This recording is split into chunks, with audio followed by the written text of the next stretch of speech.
to spend some time looking at problems that involve rates and ratios, and we've learned how to do this first with the number line, a double number line, but we've recently transferred that information to fractions.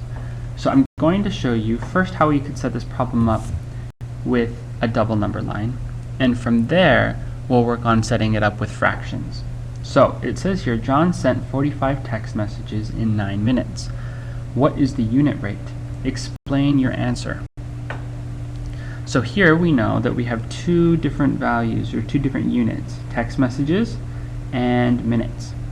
So if I were to set this up with the double number line, which I'm going to do down here, we'd have 0 at this end, and my number line would extend on, and we have text messages. I'm just going to put texts and minutes, and I'm going to abbreviate minutes.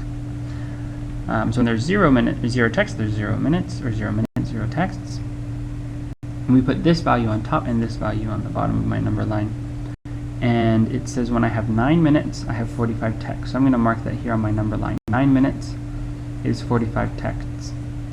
Now, we can transfer this to a fraction. This is set up in a way that we can actually just write it the same way that it's written here, 45 texts and 9 minutes. It's 45 texts every 9 minutes. Now I'll continue to show you things here and up above. So what I need to find is the unit rate. And so in that case, I want to know in 1 minute, how many texts does he send? So this is going to then equal 1 minute, and I need to find out how many texts. So we know that with fractions, when we change something on the bottom, it has to change on top as well, and we do that generally with multiplication. So if I change this number, it would be either through multiplying, or the reverse of that would be dividing. To get to 9 to 1, I know I can divide. I'm going to come back down here and look at it this way as well. I know that on my double number line, I can do a few different things. I can skip count. I can also do the same here and divide. I'm going to divide because I know that's going to be easier. So from 9 to 1, I can divide by 9, and that will give me 1, which means I have to do the same thing up on top. We have to divide by 9. 45 divided by 9, I happen to know, equals 5. And again, I can check out the same thing here. I know that to get from here to here, I need to divide by 9. And I can actually just cancel when I have it all within a fraction, so I know that if I cross off 9, dividing that by 9, that would give me 1. And if I do the same thing here, 45 divided by 9 gives me 5. So we know that our unit rate is 45 texts every 1 minute. So my answer then can be John sends 5 text messages, and I'm just going to shorten it again to texts, in 1 minute. Let's look at another example of a rate. Okay, here we go. And for this one, I'm going to put the problem up here, but then I'm actually going to get my notebook. We'll look at question 23. I'm going to get my notebook and show my working there.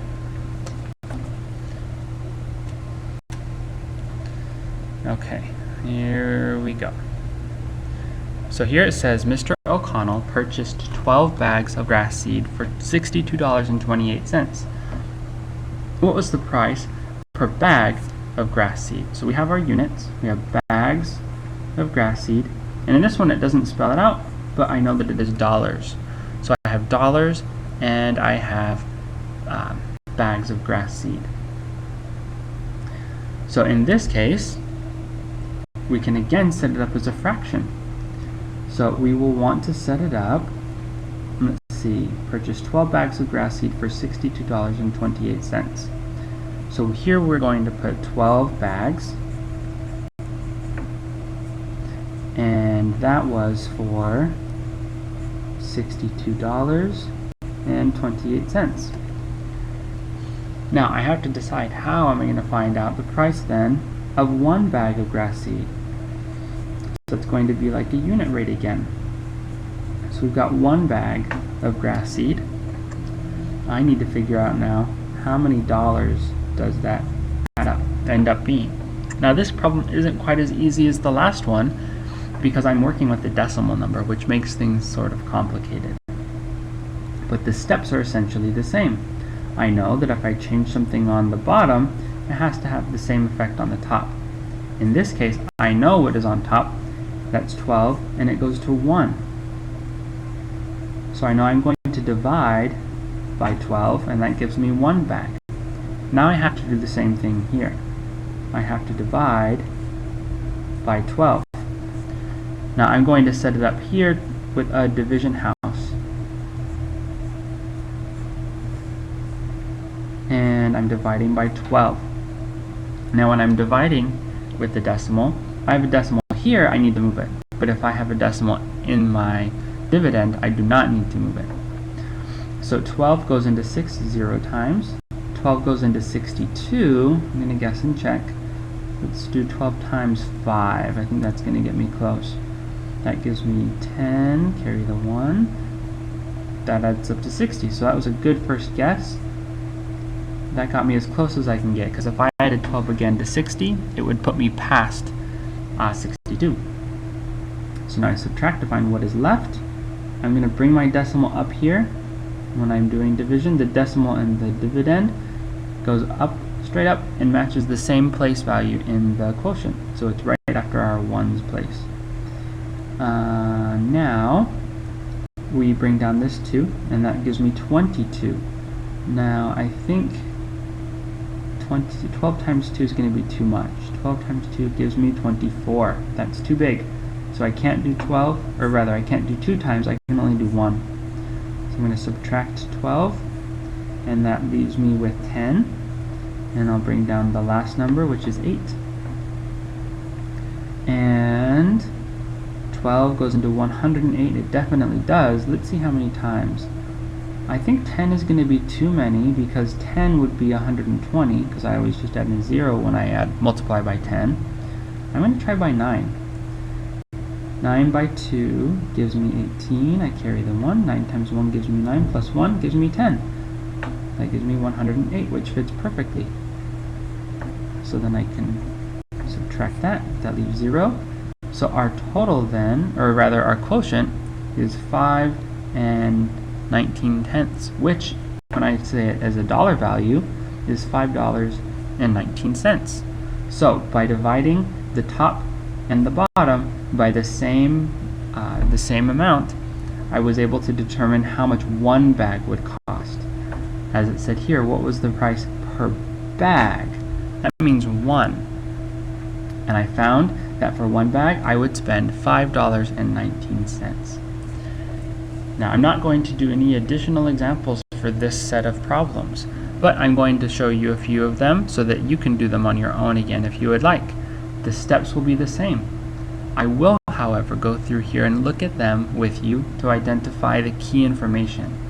It says Virginia needed some batteries, that's a unit, for her flashlights. She bought 4 batteries for $6.80. So here we have batteries. You can be very specific and say batteries for her flashlights, but it shows us that she bought the batteries using money. So we are looking at batteries in dollars, and it says that with that rate, how much would 10 batteries cost? So the value that I would put on top, and I will write that here, is 4 batteries and $6.80. Now we want to find out how much for 10 batteries. How many dollars would that be? Let's look at one more like that, and then the rest I will leave for you to work on your own. Here it says Jay buys 2 1/4 pounds of lunch meat at the grocery store. How many ounces of lunch meat is Jay buying? Now we have pounds and ounces. It's giving me two different rates, but it's telling me what the equivalents are. So I know that first I'm going to need to change this.